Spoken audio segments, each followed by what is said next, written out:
Iya, Om. Doanya kalau kita belajar ya, kita akan bertemu dengan Bapak kita kan, Michelle. Itu tujuan kita kan. Iya, Om. Seperti lagu dari yang Ucok pimpin, Yesus adalah segalanya buat saya kan. Jesus is all the world to me. Melalui Yesus kita bisa sampai kepada Bapa kan. Lagu kedua, Faith Our Father. Jadi kita memiliki iman kepada Bapa. Dan itu adalah benar sampai kapanpun. Jadi apakah kita sekarang ini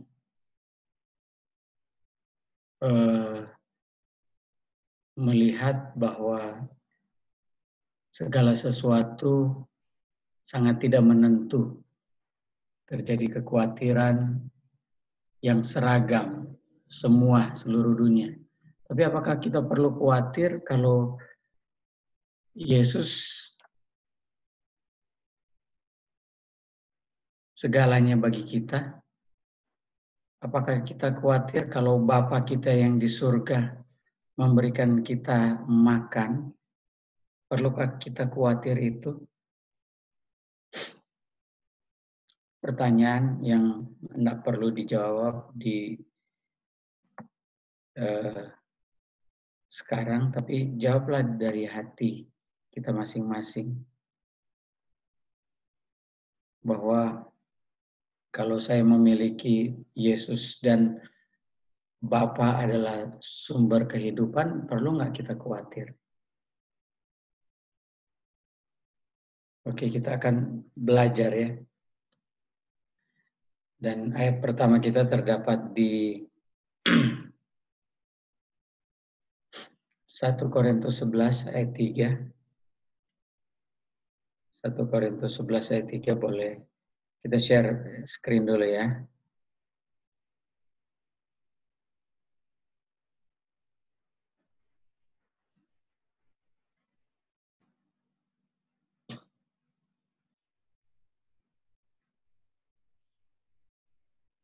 Apakah bisa kelihatan? Bisa, Pak Ustaz.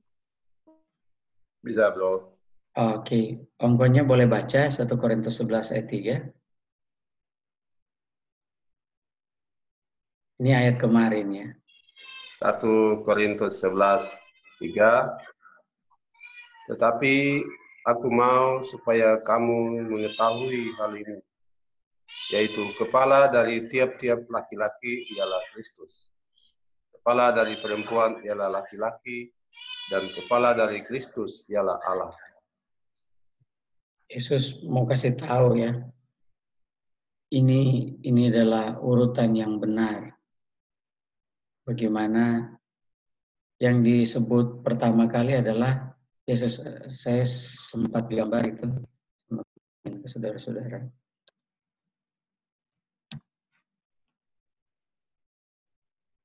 Oh, di bawah sekali itu. Ini dia. Saya coba gambar-gambar tadi malam sesuai dengan ayat ini. Jadi yang pertama dibilang bahwa Kristus adalah kepala dari man dan woman, kepalanya adalah man. Dan Kristus sendiri kepalanya ada God. Jadi ada kenapa Kristus di sini disebutkan pertama kali, tapi bukan dia yang terakhir. Ada yang bisa reason?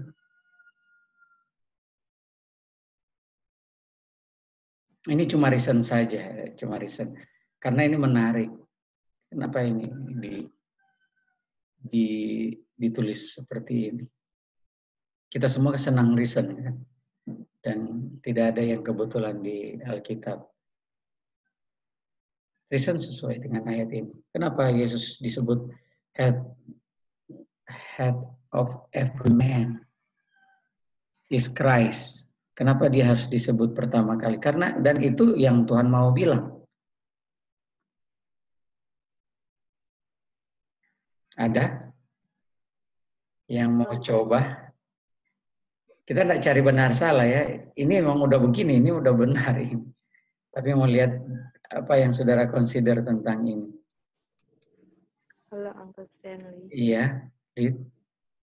Selamat pagi. Pagi. Apakah karena Kristus adalah the bridge between man and God? Kristus adalah apa, Lit? Kita kurang dengar tadi. The bridge, jembatan. Oh, jembatan. Oke. Betul. Jadi berarti ada dua ini, Lit, ya, yang seharusnya terpisah tapi tersambung dalam hal ini ya, Lit. Iya. Apakah ini mau bilang dari jembatan ke jembatan? Itu dia. Ada jembatan terus, Lit. Sehingga kenapa hubungan Kristus dan Bapa yang terakhir, Lit? Kristus dan Bapa. Dan kepala Kristus adalah Bapa, kan? Kenapa? Apa kali dia bilang tadi harus bangun jembatan dulu baru bisa mengerti itu? Oh iya.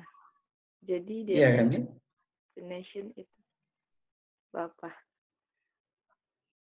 Tapi untuk ke Bapa Dan melewati Kristus ya. Jadi apakah di atas itu namanya surga? Iya. Dan apakah di bawah itu namanya bumi? Betul sekali yang pasti. Dan apakah mereka bisa terhubung kalau tidak ada yang bisa hubungin di situ, Lip? Tidak ada. Tidak ada kan? Jadi waktu Tuhan ciptakan bumi, apakah dia ciptakan seperti yang ada di surga? Jadilah kehendakmu di bumi yang ada di surga, begitu, Lip? Iya kan? Ada God, ada Christ, ada man, ada woman. Dan jembatannya harus ada jembatan. Kalau enggak, itu dua hal yang ada, tapi tidak ada hubungan.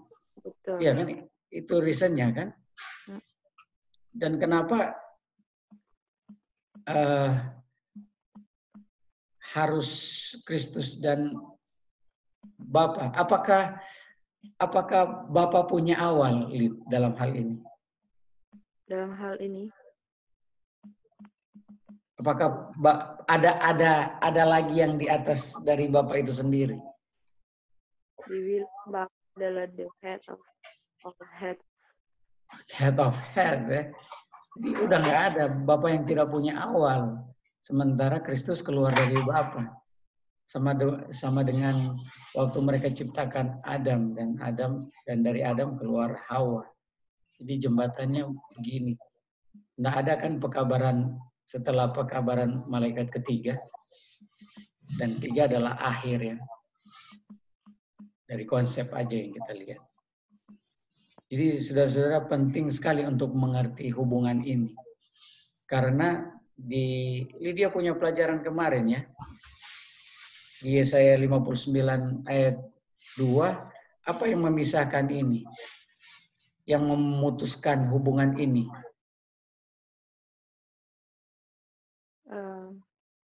Sin and iniquity. Iniquity kan? Iniquity yang memutuskan hubungan ini. Sehingga kita terpisah.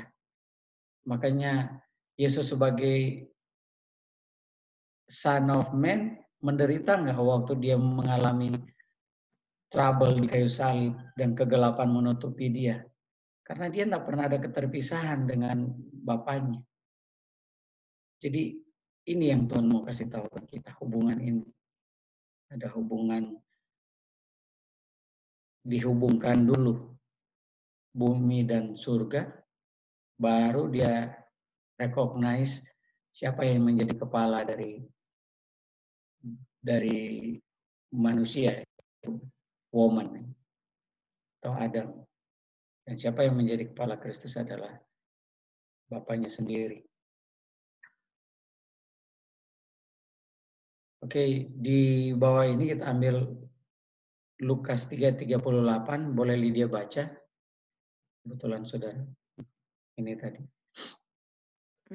Lukas 3:38 yang adalah anak dari Enos, yang adalah anak dari Set, dan anak dari Adam, which was the son of, yang adalah anak Tuhan. Nah, Tuhan ya. Jadi kalau gambarnya begini. Jadi Enos punya bapak, Set. Set punya bapak, Adam. Adam bilang di sini adalah the son of God. Karena dia, coba lihat ya, apakah kita kecilin dulu ya sebentar kita. Apakah mau bilang bahwa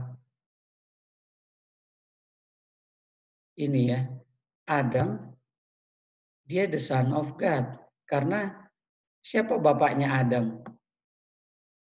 Apakah ini? Dari sini yang langsung menciptakan dia. Benar? Iya. Ada nggak di atas Adam? Ada. Bapaknya itu yang menciptakan dia. Sementara Set itu keluar dari dia. Dan Enos keluar dari Set. Lihat dari urutan, bapaknya Adam adalah yang menciptakan dia. Jadi dia sekarang bergantung kepada bapaknya. Dan kalau dibilang orang tua, father, apakah seluruh kehidupannya disupport sama fathernya? Ya, itu ya yang kita mau tekankan, bahwa karena dia adalah the son of God. Jadi di Matius 12 ayat 50 dia bilang, barang siapa yang melakukan kehendak dari Bapa saya, itu my Father which is in heaven, yang Tuhan bilang ini, dia adalah saudara-saudara saya kan. Jadi itu yang menunjukkan bahwa kita adalah seperti kalau kita melakukan hal-hal yang Bapak kita inginkan, kita adalah anak dari Bapak kita kan. Artinya dalam hal ini orang tua. Kalau kita baca di Efesus 6 ayat 1, Ucok boleh baca, Ucok. Efesus 6 ayat 1.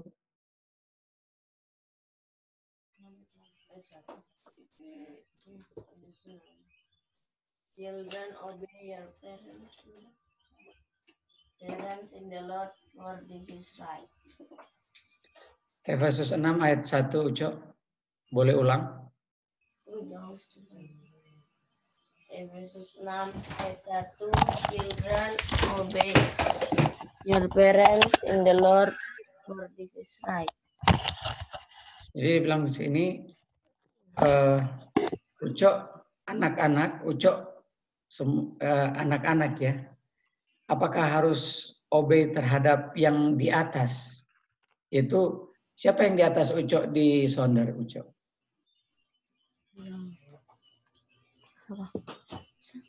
Siapa yang memberi perintah Ucok dalam hal ini? Orang tua, nah. Dan Ucok melakukan perintah ya, melakukan perintah dari orang tua kan? Yang Kristen. Dan itulah yang benar, itulah yang menjadi kehendak dari Bapa. Jadi kita untuk mengakui orang tua kita, kalau kita melakukan kehendak orang tua kita kan, Ucok, gitu kan? Yang Kristen. Jadi kalau Pamalawang, Ucok, bisa secara konsep kita mengakui orang tua kita atau tidak, Ucok? Tidak. Jadi kalau Ucok bilang, Mak bilang, Ucok sapu di bawah, di lantai di bawah, dan atur barang-barang di bawah. Terus Ucok akhirnya pergi kemana dan nggak bikin, bisa nggak Ucok bilang bahwa yang suruh itu masih orang tua Ucok? Sementara Ucok nggak bikin apa yang mereka bilang. Tidak. Tidak kan Ucok? Coba Ucok baca di Efesus 6 ayat 2. Tadi 1 ya. Oh, Efesus 6 ayat 2.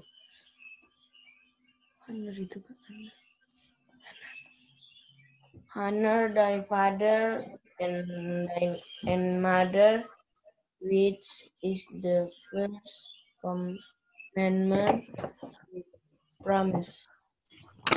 Jadi dia bilang, hormatilah kamu punya bapak dan kamu punya mama. Dalam artian hormatilah orang tua. Dan hormati orang tua adalah kita punya pemberi instruksi. Yaitu yang memerintahkan kepada kita. Karena dibilang di sini, hormatilah bapak dan ibumu atau orang tua ya. Karena itu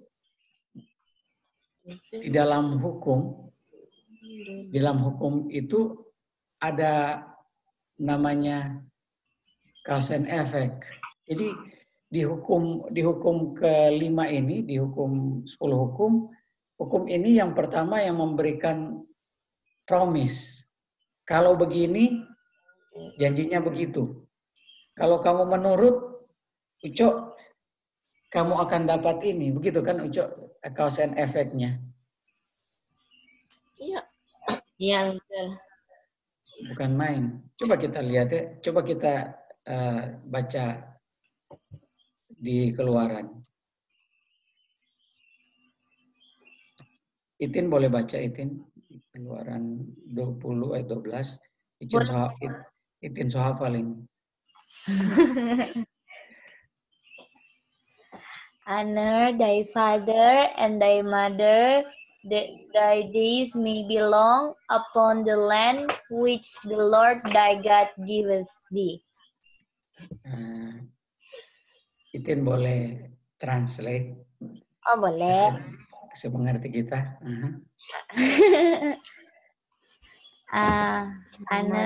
Hormatilah ayahmu dan ibumu, supaya lanjut usiamu di tanah yang telah dijanjikan Tuhan kepadamu. Kepada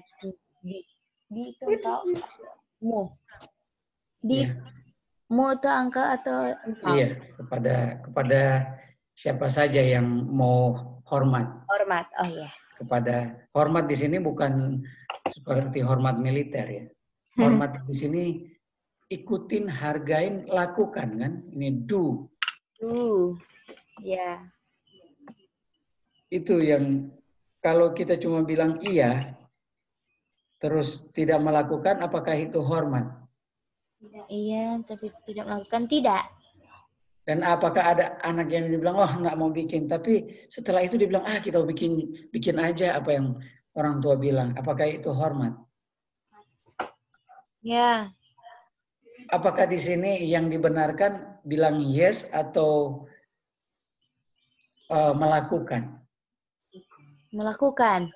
Bukan pengakuan kan? Iya, Uncle Stanley. Coba lihat cause and effect-nya di sini, Itin. Kalau kamu menghargai, menghormati orang tua, dan dalam hal ini adalah orang tua yang memberi kita makan. Memberi makan secara natural dan memberikan makan secara spiritual.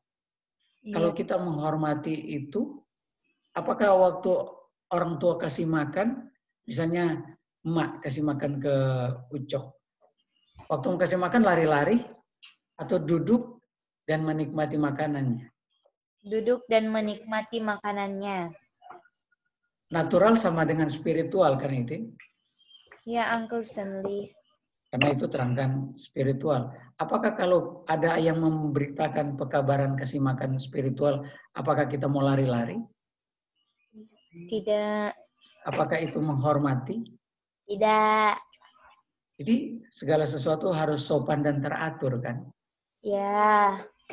Jadi Tuhan bilang, kalau kamu menghormati orang tua, ayah dan ibumu dalam hal ini, maka kamu akan panjang usiamu di tanah yang diberikan Tuhan kepadamu.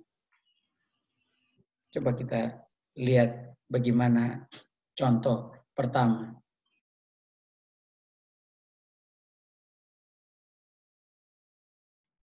Maribel ada di situ? Ada, Uncle.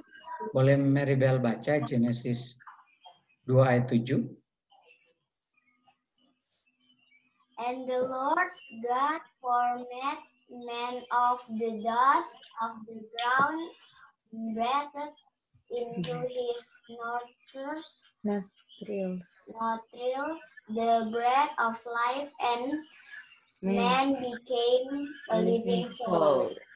And the Lord, ayat 8. Oke, terus Maribel. And the Lord God created a garden as work in Eden, and there he put the man who he had formed. Jadi di Kejadian 2 ayat 7 Tuhan bilang ada tertulis begini. Dan Tuhan membentuk manusia dari debu tanah dan breathe into his nostrils dan memberikan nafas, menafasi melalui hidung nafas kehidupan dan menjadi manusia yang hidup. Dan kemudian setelah menjadi manusia yang hidup, Tuhan menempatkan taman di sebelah timur di Eden dan dia meletakkan manusia di situ. Itu waktu manusia belum ada dosa. Jadi baru dibentuk. Yang kita mau kejar bagaimana waktu mereka tidak honor, tidak menghormati orang tua mereka. Apa yang terjadi? Kita lihat ya. Keluar dari. Apa yang terjadi ketika mereka tidak menghormati orang tua mereka? Di Kejadian 3 ayat 6, boleh Emak baca? 3 ayat 6. Kejadian 3 ayat 6. Perempuan itu melihat bahwa buah pohon itu baik untuk dimakan dan sedap kelihatannya. Lagi pula, pohon itu menarik hati karena memberi pengertian. Lalu ia mengambil dari buahnya dan dimakannya, dan diberikannya juga kepada suaminya yang bersama-sama dengan dia, dan suaminya pun memakannya. Nah, apakah ini pelanggaran? Biasa pelanggaran. Dan apa akibatnya? Karena dibilang kalau kita tidak menghormati orang tua kita, kita tidak akan tinggal di tanah yang disediakan Tuhan. Akhirnya kan. Coba kita baca, Mak baca Genesis 3, 23 dan 24. Apa akibatnya?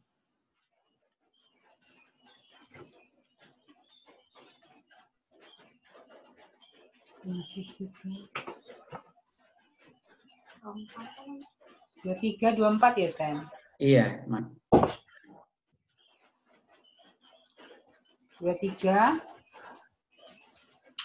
Lalu Tuhan Allah mengusir dia dari Taman Eden, supaya ia mengusahakan tanah dari mana ia diambil. Ia menghalau manusia itu, dan di sebelah timur Taman Eden ditempatkan nyala beberapa kerut dengan pedang yang bernyala-nyala dan menyambar-nyambar untuk menjaga jalan ke pohon kehidupan. Jadi Mak, ketika mereka melanggar, apa yang terjadi, Mak? Sesuai dengan hukum Tuhan. Dia diusir dan mengusahakan tanah dari mana ia ambil. Jadi bukankah ini yang terjadi, Mak?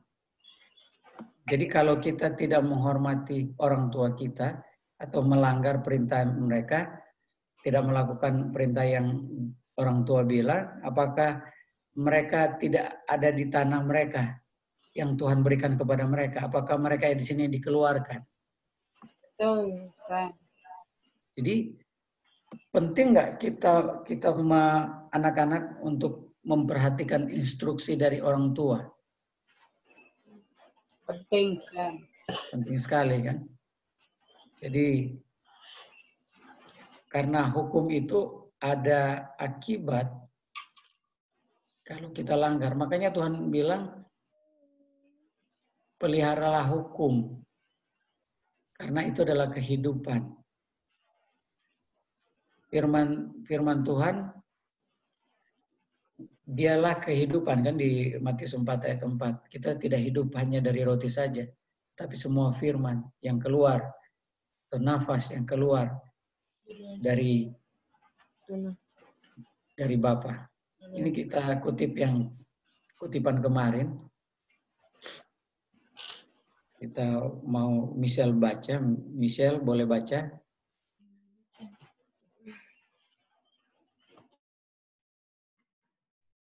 Michelle Sutardi.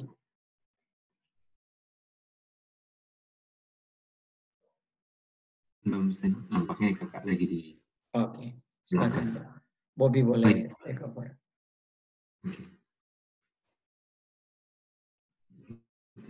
Kasih. Jika manusia menolak peringatan yang Tuhan kirimkan kepada mereka, mereka bahkan menjadi pemimpin dalam praktik kejahatan. Orang-orang seperti itu menganggap menjalankan hak prerogatif Tuhan. Mereka berasumsi untuk melakukan apa yang tidak akan dilakukan Allah sendiri dalam upaya mengendalikan pikiran manusia. Mereka memperkenalkan metode dan rencana mereka sendiri. Dan melalui kesalahpahaman atau kesalah pengertian mereka tentang Tuhan, mereka melemahkan iman orang lain akan kebenaran dan membawa prinsip-prinsip palsu yang akan bekerja seperti ragi untuk mencemari dan merusak institusi dan gereja-gereja kita. Apapun yang menurunkan konsep manusia tentang kebenaran dan keadilan serta penilaian yang tidak memihak atau tidak pandang bulu, alat atau ajaran apapun yang membawa agen Allah di bawah kendali pikiran manusia, merusak iman mereka pada Allah. Ini memisahkan jiwa dari Tuhan. Karena itu menuntun jauh dari integritas dan kebenaran yang tetap. Makasih, Bob. Jadi lead yang kita lihat tadi, kalau kita menolak firman Tuhan, apa yang terjadi, lead? Leads away, ya, lead terpisah antara dunia dan surga. Benar nggak gambar tadi, Lid? Betul. Jadi kalau cerita di atas, Hawa broken dan Adam memakan. Apakah itu iniquity, Lid? Iya, Augustin. Sehingga memisahkan jiwa kita dari Tuhan. Benar nggak? Betul. Jadi pelanggaran adalah keterpisahan. Dan pelanggaran, apalagi pelanggaran begini, Tuhan kirim firman-Nya melalui orang. Dan orang-orang yang dikasih firman, lihat bukan firman, tapi lihat orangnya. Mereka kalau tolak orangnya sama dengan menolak firman enggak gitu?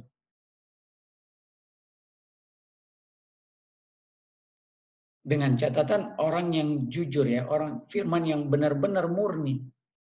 Firman yang tidak beragi. Jadi kalau mereka tolak itu, mereka akan bahkan menjadi pemimpin pemberontakan. Leader in evil practice. Kemarin itu dijelaskan. Karena mereka berpikir, ingat kejadian cerita Musa, mereka pikir dengan mengambil hak prerogatif Tuhan untuk mereka lakukan, mereka berpikir mereka melakukan apa yang tidak akan dilakukan Tuhan sendiri dengan mengontrol pikiran manusia. Jadi bukannya mereka dengar apa yang Tuhan bilang, mereka melakukan dengan semua asumsi. Dan mereka pikir, bukankah kejatuhan setan, he think, dia pikir, dia bisa merubah waktu, dia bisa merubah metode atau rancangan keselamatan, ini metode dan plans. Setan pikir dia bisa rubah ini. Ini melemahkan yang lain. Jadi kalau orang yang tidak mendengar yang Tuhan kirim kepada mereka, mereka akan di luar. Waktu dia bilang keluar, dia terpisah dari rencana keselamatan. Terpisah dengan surga. Dan dia menjadi praktis of evil. Dia yang jadi pelaku dari kejahatan. Bahkan menjadi pemimpin kejahatan.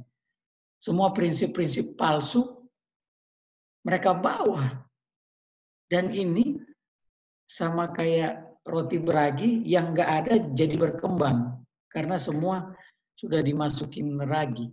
Dan itu yang dibilang tadi. Mengotori dan membuat korup institusi dan gereja-gereja. Bahaya nggak kalau kita tidak mendengarkan sungguh-sungguh instruksi dari Tuhan dan melakukan sungguh-sungguh instruksi dari Tuhan. Kalau kita di luar dari itu, cause and effect. Kalau kita tidak di sini, kamu akan jadi berpihak di sini. Kalau kamu tidak mendengarkan, kamu akan terpisah dari orang tua yang memberikan instruksi. Oke, kita minta Tante Anita boleh baca LT 130 1901 paragraf 12, kemarin juga ini kutipan ada. Pagi, Stan. Ya, selamat pagi, Tante Anita. Yang di bawah ini, Stan. Boleh.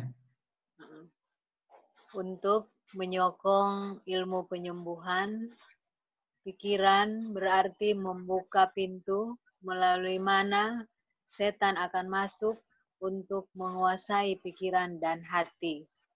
Setan mengendalikan baik pikiran yang menyerang untuk dikendalikan oleh orang lain dan pikiran yang mengendalikan. Semoga Tuhan membantu kita untuk memahami ilmu sejati tentang membangun di atas juru selamat dan penebus kita. Tahu nggak, di dunia militer ada yang namanya metode penyembuhan pikiran, mind cure. Pernah dengar itu nggak? Artinya dia bisa membuat orang tidak stres dengan operasi otak, operasi pikiran, dan itu sains. Jadi orang-orang dengan ilmu-ilmu seperti sugesti ya, ilmu apa itu yang mengendalikan orang itu? Psikologi. Apa Bob? Hipnotis ya. Pernah Manuning tahu Menteri Kesehatan kita? Iya. Apa pekerjaan? Apa yang keahliannya dia itu? Manuning kalau mau. Militer. Dia dokter apa? Dokter yang membidangi cuci otak. Brainwash. Iya, dan banyak sekali yang ngantri. Iya, betul. Dan di sini Tuhan bilang, to advocate the science of mind cure, untuk mendukung ilmu ini, penyembuhan pikiran, membuka pintu melalui mana setan bisa masuk untuk mengambil pikiran dan hati, untuk menguasai pikiran dan hati kita. Setan akan kontrol keduanya, yaitu pikiran yang dikontrol oleh orang lain dan pikiran yang terkontrol, yang dikontrol itu. Jadi Tuhan bilang bahwa kita harus mengerti bagaimana true science atau ilmu yang benar, bukan karena pengobatan, tapi ilmu yang benar adalah pembentukan karakter, kan, building on Christ, our Savior and Redeemer. Itu ilmu yang benar. Bukannya lari untuk kasih pikiran kita untuk diobati orang lain. Apakah saudara setuju umat-umat Tuhan ke psikologi? Tidak, Pak.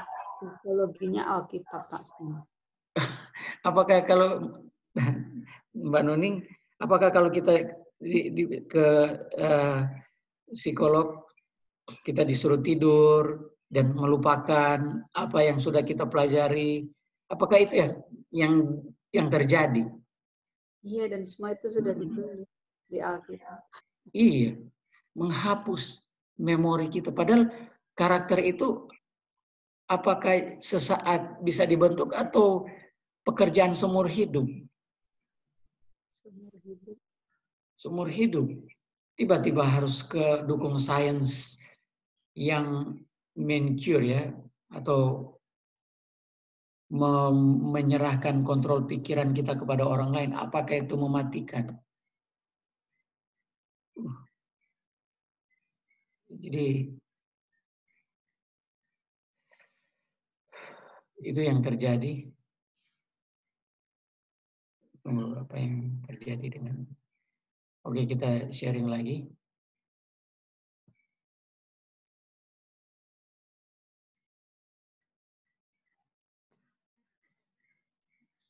Jadi apa dan yang harus kita advocate? Tuhan bilang jangan advocate science. Mari kita yang dibilang Tuhan. Jadi boleh tolong baca AH 463, kelihatan G?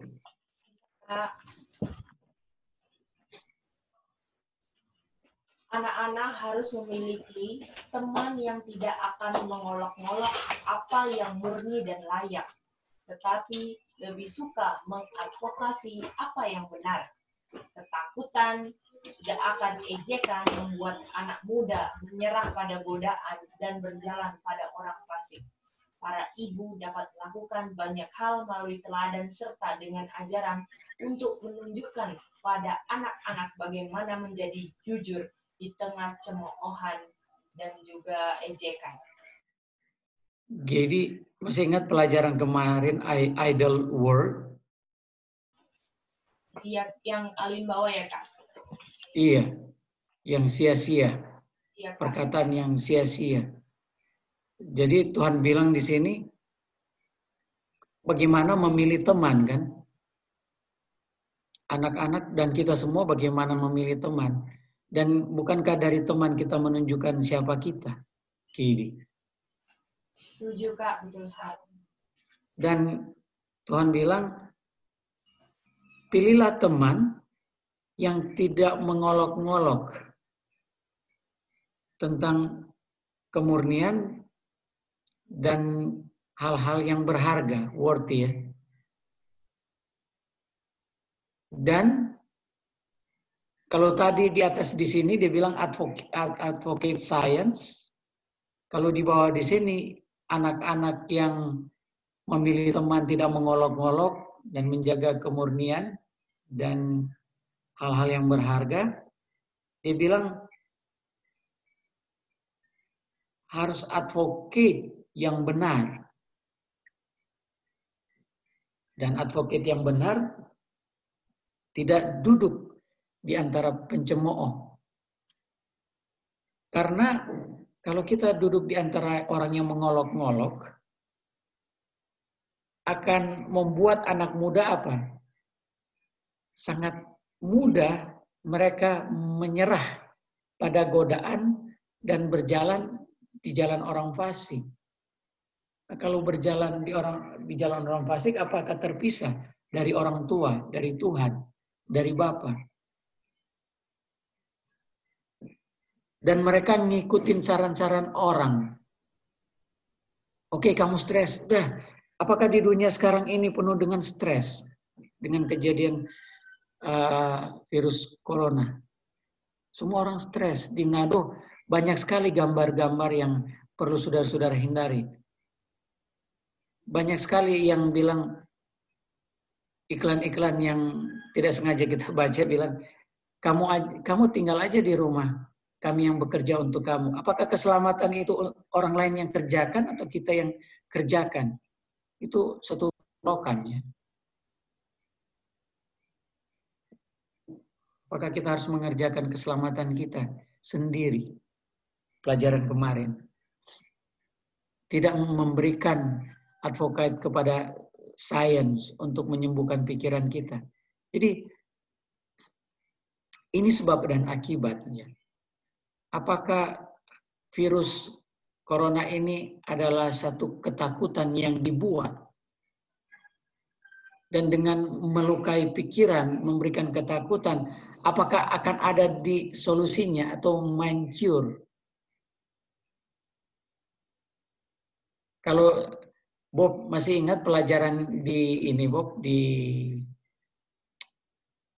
Trawas, waktu apa namanya yang gini Bob, mereka serang kapal-kapal di laut sehingga mereka punya alasan untuk serang negara tersebut. Hegelian dialektik. Hegelian dialektik. Apakah ini sedang terjadi, Bob? Hegelian dialektik, cause and effect. Betul, Ustaz. Jadi, apakah waktu mereka keluarkan undang-undang martial law dan semua tidak punya privacy oleh karena 9/11, Bob?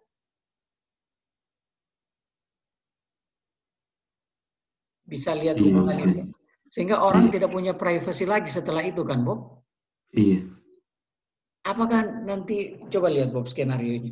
Mereka bikin ketakutan. Dan orang semua mendukung sains. Kan sekarang harus ada vaksinnya. Ini di negara ini sudah berhenti virusnya. Berarti semua harus divaksin. Apakah ini agenda dialektik? Iya. Cause and effect. Jadi apakah mereka copy kalau tidak menghormati orang tua, kamu akan terpisah dan tidak ada di tanah dan perjanjian. Makanya Adam dan Hawa keluar. Dan apakah kalau melanggar, setan tahu mereka akan menang dan kita akan terpisah. Sedikit lagi akan muncul semua orang harus divaksin. oleh karena kejadian ini. Karena buat umat-umat Tuhan yang belajar, Bob, apakah kita bisa buka topeng mereka, Bob, dengan menebarkan virus ini, Bob? Iya, Ustaz. Kan udah mulai ada rancangan kan untuk mau vaksin semua orang. Apakah itu agenda mereka sebetulnya? Salah satu agenda ya. Iya. Jadi dengan ketakutan mereka meng-cure atau mengobati pikiran orang. Dan kalau kita pikir begini, kita sudah menurut apa yang Tuhan lakukan. Kita tidak perlu di-cure, kita sehat. Kalian yang sakit. Kalian yang ketakutan. Bukankah dalam ketakutan gampang sekali mengendalikan orang? Iya, Ustaz. Udah ketakutan aja langsung gampang terserang sakit. Gampang terserang sakit. Dan dalam ketakutan akan mudah kan untuk dituntun kepada ungodly atau oke, suntik saja deh, yang penting nggak mati. Apakah begitu, Bob? Iya. Dalam ketakutan. Iya. Jadi apa yang harus kita jaga sekarang dalam hal ini? Mind. Jangan advokat mindnya science, tapi advokat yang true, yang benar, yang kita belajar hari-hari. Bukankah kita belajar hari-hari untuk menghindari ini? Ternyata, coba kita reason sama-sama. Kalau kita tidak belajar, apakah kita main suntik aja nanti? Ini agenda dialektik ya. Jadi cause and effect. Mereka bikin chaos, mereka kasih solusi. Dan kalau kita tidak hati-hati, nggak continue, nggak do apa yang will-nya Bapa, kita akan terpisah seperti waktu ada Mesir. Kalau kita nggak mau disuntik, nggak mau ikut aturan dari pemerintah, apa yang terjadi? Kita boleh baca Matius 20 ayat 19. Boleh Jacqueline baca, Jacqueline?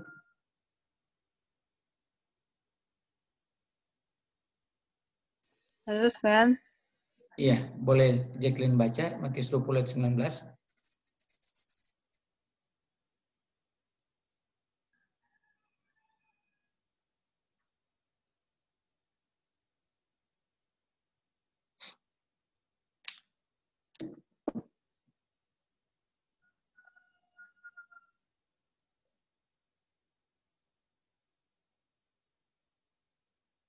Jacqueline boleh lihat sharing screen-nya.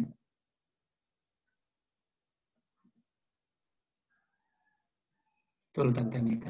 Akan diungkapkan. Jacqueline masih ada? Jangan udah putus. Masih, tapi nggak ada suara. Jacqueline belum ada suara, Jacqueline ya.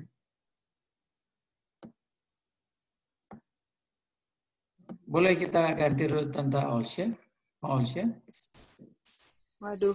Oh ya sudah, boleh Jacqueline. Silakan Jacqueline. Iya, mati. Sekarang kedengaran Jacqueline. Iya.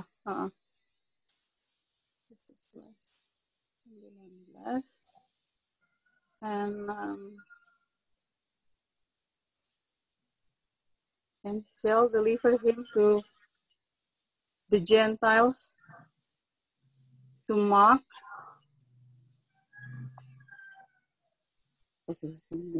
Dan mereka akan menyerahkan dia kepada bangsa-bangsa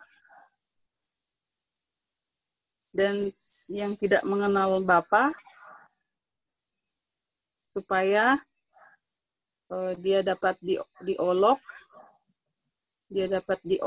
dan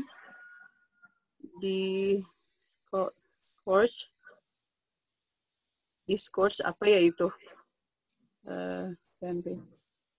Diolok-olok dan discourse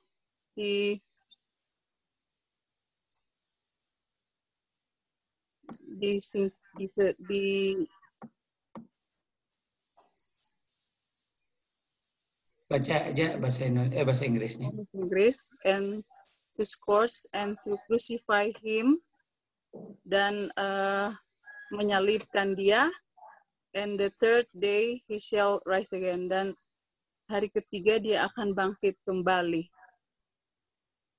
Jadi dia bilang kemudian diserahkan kepada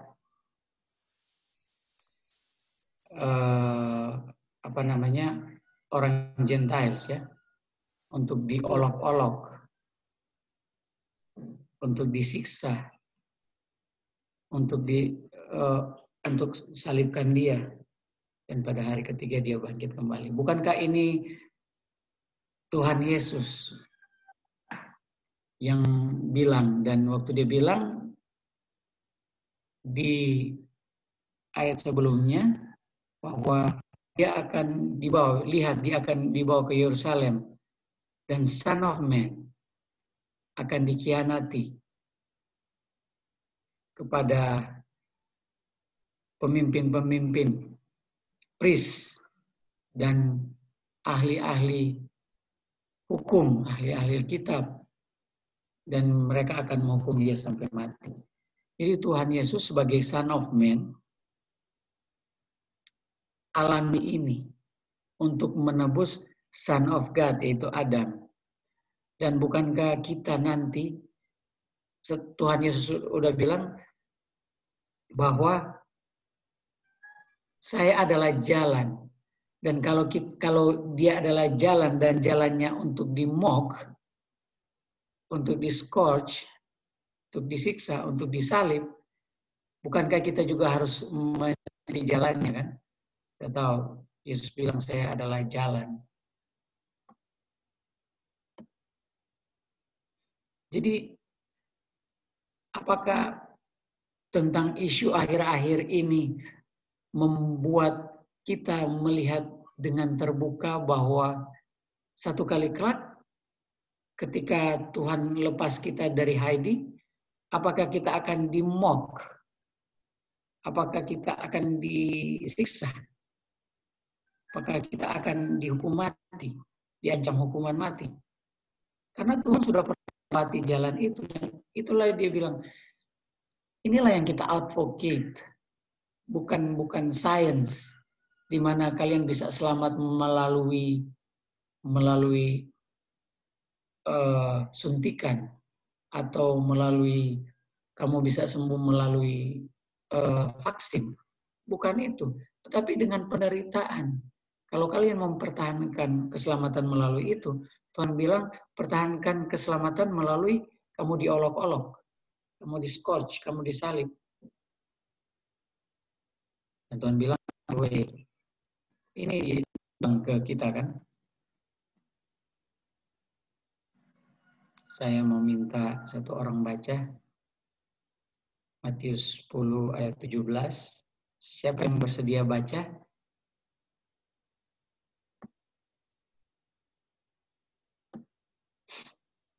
Ada yang bersedia baca? Tante Marco boleh baca? Matius 10 ayat 17. But beware of men, for they will deliver you up to the councils, and they will scourge you in their synagogue. 18. And ye shall be brought before governors and kings for my sake, for a testimony against them and the Gentiles. 19.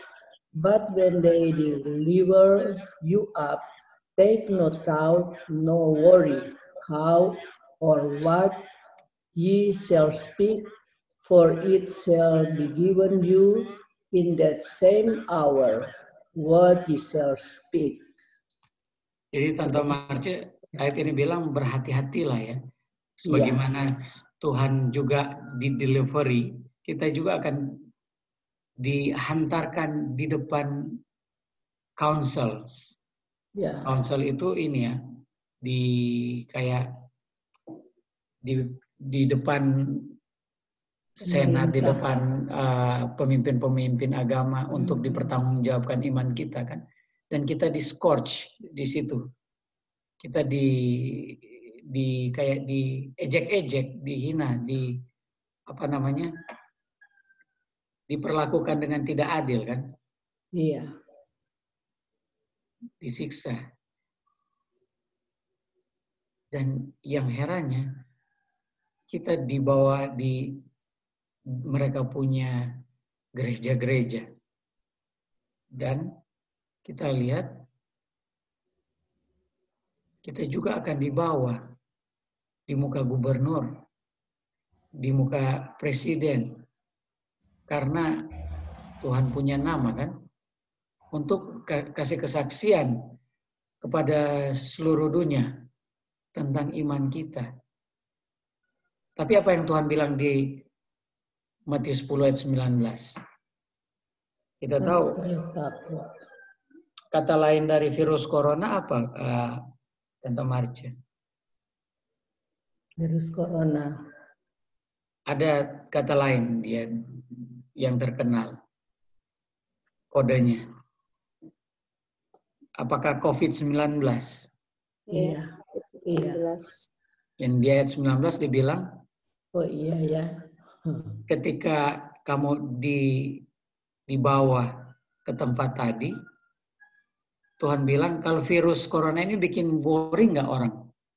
Iya, ketakutan. Bikin nervous nggak? Bikin, nggak karu-karuan. Tapi Tuhan bilang ketika 19 ini muncul, dia bilang, take no thought.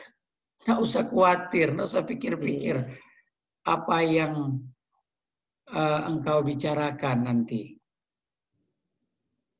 Karena itu nanti akan diberikan kepadamu di jam yang sama apa yang engkau akan ucapkan.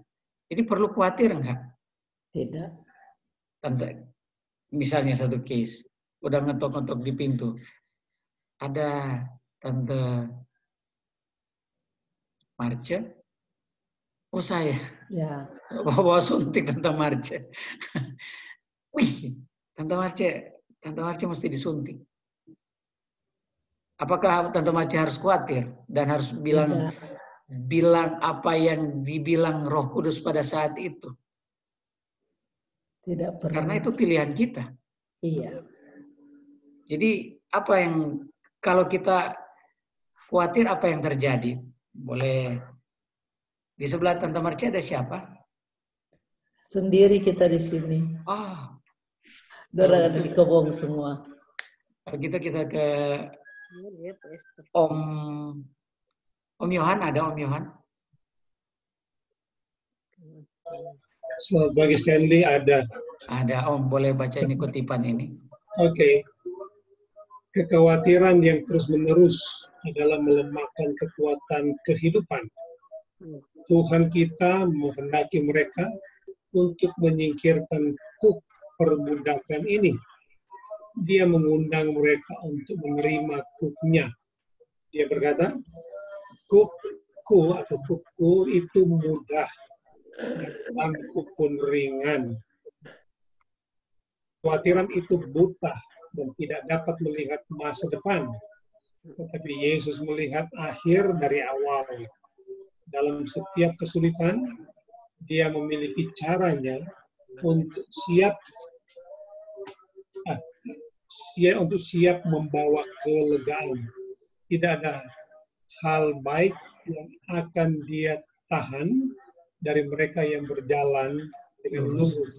Aduh, Om, jaminan nggak ini kutipan ini? Apakah setan mau kendalikan kita melalui kekhawatiran, Om? Oh iya, sedang dialami dunia sekarang ini ya. Aduh, makanya Tuhan bilang jangan khawatir. Amin, amin.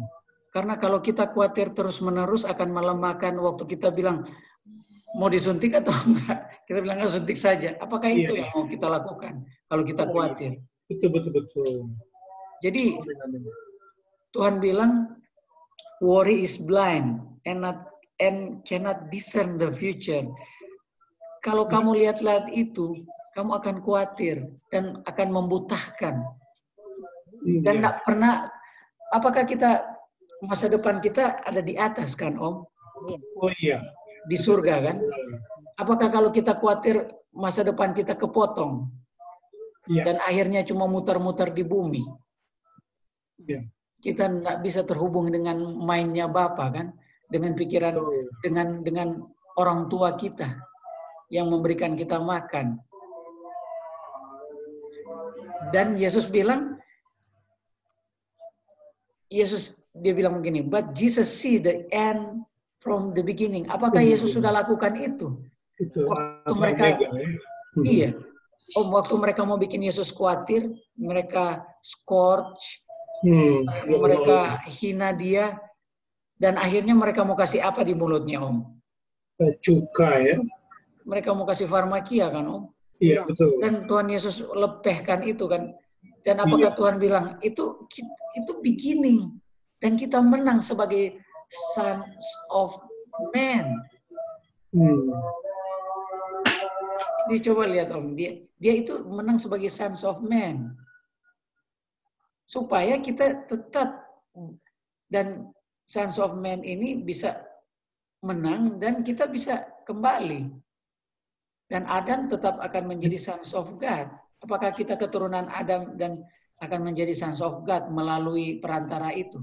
Betul, betul. Yakin.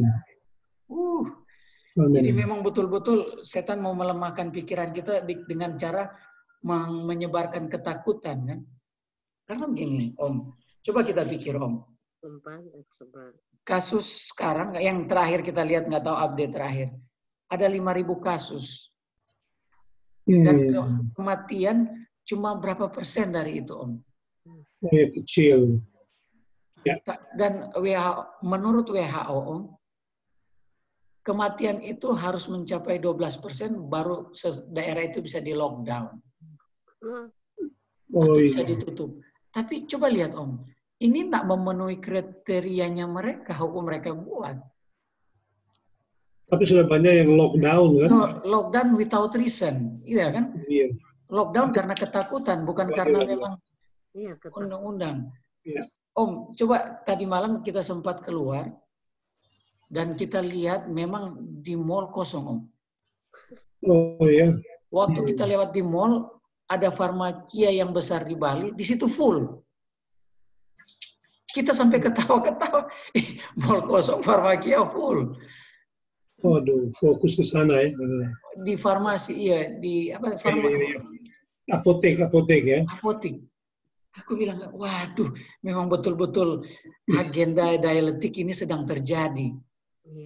Mereka sedang menggodok satu undang-undang dan orang juga akan gampang karena mereka udah khawatir kok. Di dalam kekhawatiran orang bisa bikin apa aja, di dalam kekhawatiran kekuasaan bisa dikontrol.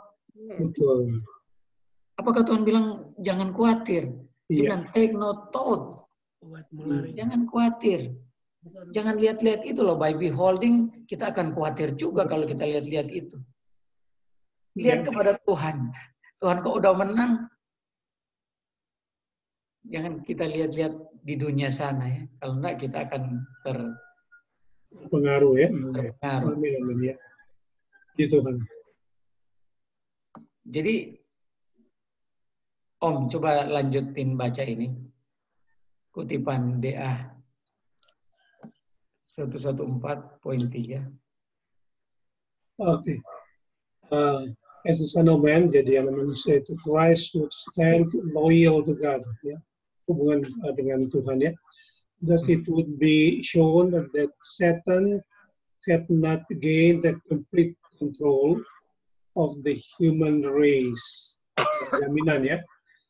That him claim to the world was false. Jadi gagal juga si iblis untuk menjatuhkan.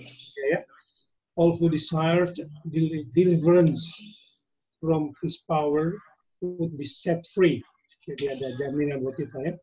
The dominion that Adam had lost through sin would be recovered. Oke, jadi akan kembali ya. Dominion Adam yang hilang dulu ya. Betul, betul. Ada orang yang percaya. Puji Tuhan.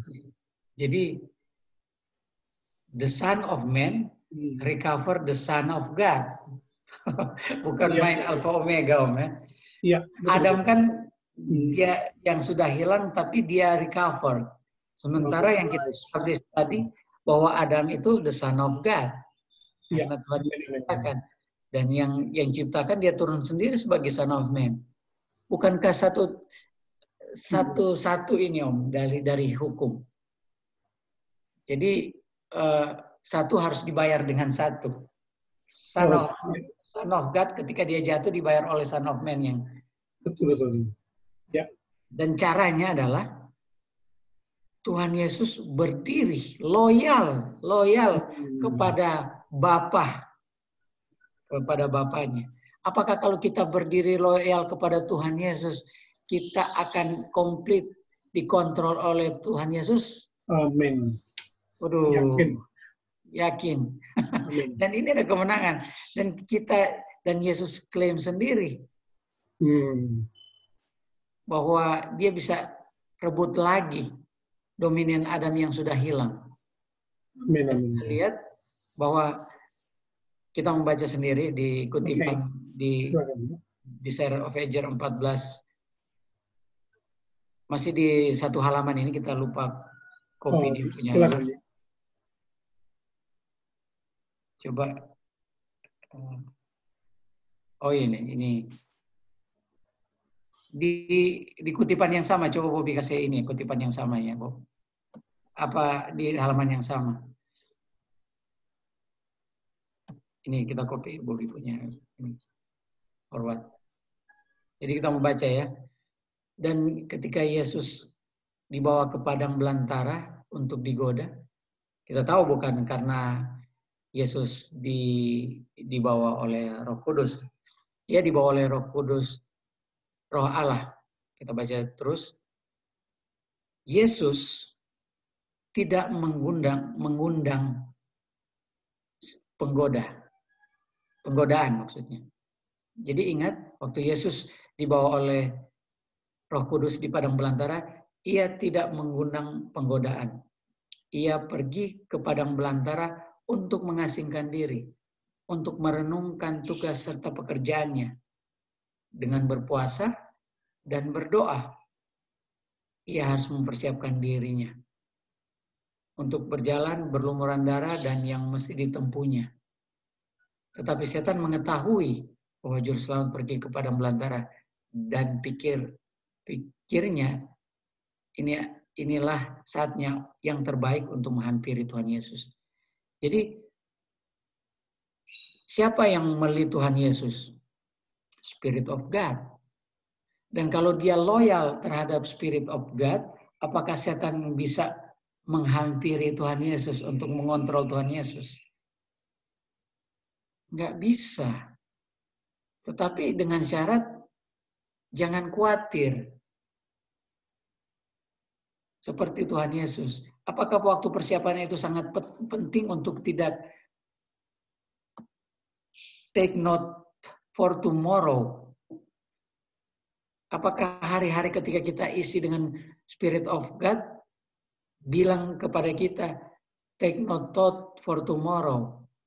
Atau jangan kamu khawatir tentang hari esok. Karena hari ini kita dapat Spirit of God.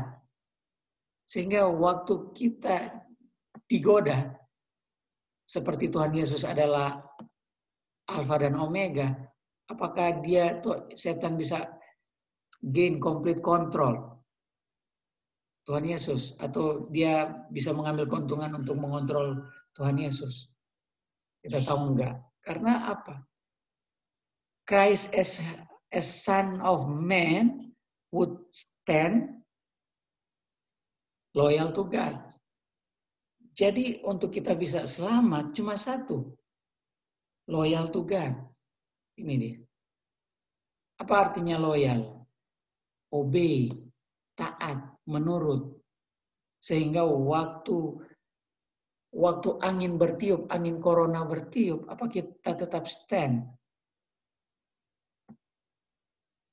Waktu angin bertiup, apakah dia bisa robohkan rumah di atas batu? Tidak bisa dia kontrol. Kita punya mind. Karena kita berdiri Di mind-nya siapa? Tuhan Yesus. Oke, sedikit lagi. Jadi Matius 10 ayat 20 dia bilang, for it is not ye that speak, but the Spirit of your Father which is speak in you.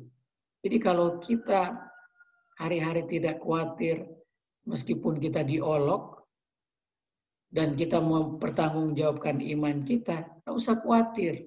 Karena yang speak itu apa? Yang ada yang diisi di dalam kehidupan kita sehari-hari. Spirit of your Father. Firman dari Bapa. Sehingga kalau kita isi itu daily, apakah kita bilang, kita tahu dengan pasti kita tidak akan khawatir besok, karena yang keluar besok adalah the Spirit of your Father. Waktu kita bicara, apakah Bapa yang bicara di dalam kita? Makanya Bapa bilang di Filipi 2 ayat 5, let this mind be in you, which is also in Jesus Christ yang sudah menang. Kalau Yesus Kristus Son of Man would stand loyal to God dan dia tidak bisa dikontrol, kita pun dengan adanya Spirit of Father, dan Spirit of Father ini ada di Yesus, dan di kita ada, kita pun akan menang. Ayat terakhir. Jadi, di Filipi 2 ayat 8,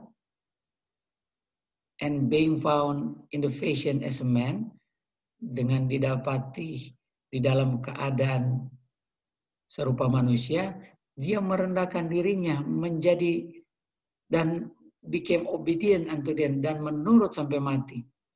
Bahkan mati di kayu salib yang memalukan. Dan kalau manusia ini mengikuti jalan Kristus, dengan mind-nya Tuhan ada di dalam Kristus dan kita ada sebagai manusia, dan kita merendahkan diri dengan cara merendahkan diri, bagaimana kita dengan menunjukkan cara merendahkan diri? Obedient. Kalau dia bilang nggak usah pakai cara lain. Makanya kita diajar disiplin kan? Obey dengan rule, obey dengan terbatas dengan ayat itu. Dan kita masih mendidik pikiran kita kan supaya tidak keluar-keluar dari mind yang Tuhan sudah rancangkan bagi kita. Kadang-kadang kita masih keluar, makanya kita di hiding. Bukan main kalau keadaan dunia semakin hari semakin memburuk dan mind kita tetap sama. Setelah disodorkan satu kekhawatiran, kita langsung iya. Tapi Tuhan dengan setia, dia jadi contoh, dia Alfa dan Omega.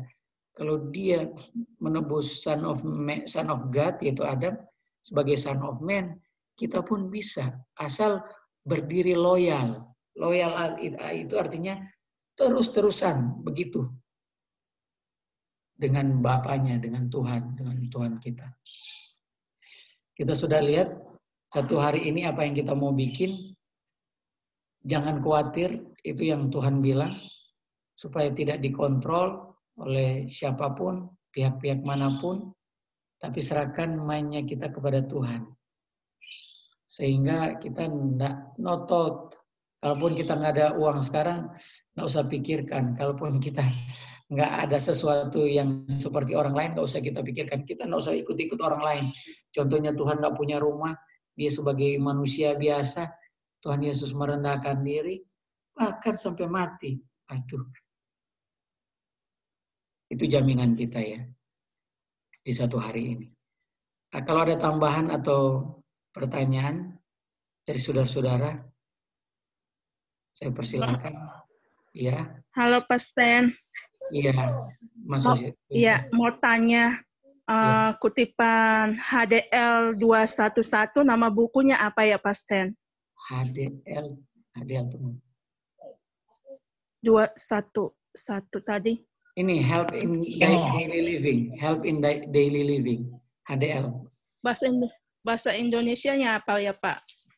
Penolongan di dalam kehidupan hari. Kita nggak tahu persis buku bahasa Indonesia punya di kadang dirubah kan. Ada yang bisa kasih tahu kalau ketemu atau buku ini sudah ditranslate. Di Kerinduan Segala Zaman. Di mana? Ada juga di Kerinduan Segala Zaman. Ada di Kerinduan Segala Zaman dia ya. Kutipan ini. Oh iya, iya. Itu kan makasih ya, Pas Daily Living itu kumpulan kayaknya Bob ya. Tulisan-tulisan. Iya, summary dari tulisan buku Kerinduan Segala Zaman ya. Betul. Ada di situ kutipannya. Oh iya. Jadi Mama makasih, Soisa Pastor. perlu kuat Mama Soisa di dalam mainnya Tuhan. Oh, tidak perlu. Kita kan sudah belajar bergantung sama Tuhan, tidak perlu ada kata khawatir dan gelisah kan? Iya, karena kalau kita khawatir kita terpisah dari surga enggak Mama Soisa?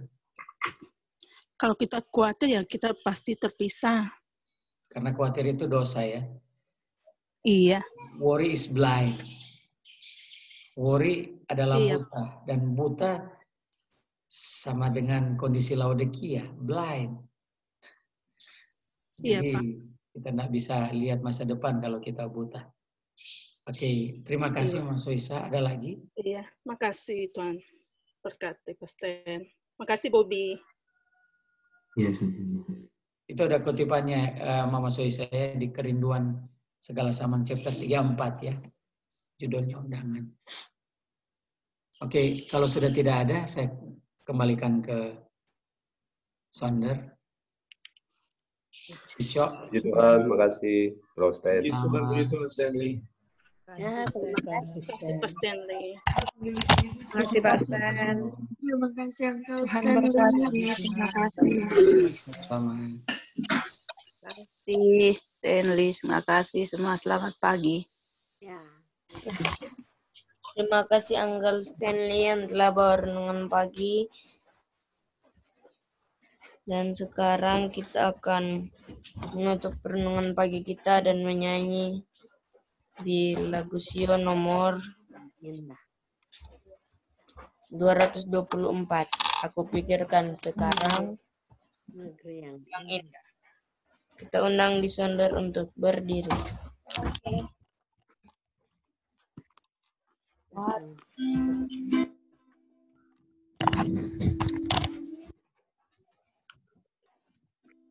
ini saat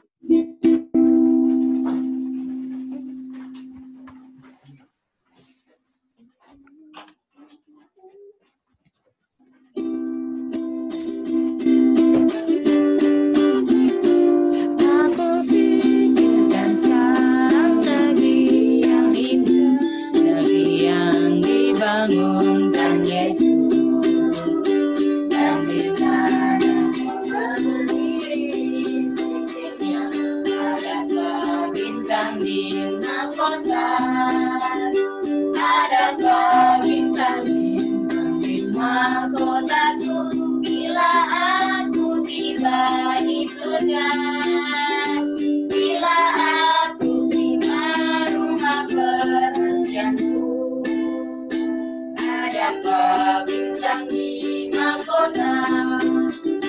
Dalam kuasa Tuhan aku mau berdoa dan bekerja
Dan sebagai doa tutup kita minta kesediaan oleh Opa Johan. Apakah bisa doa tutup?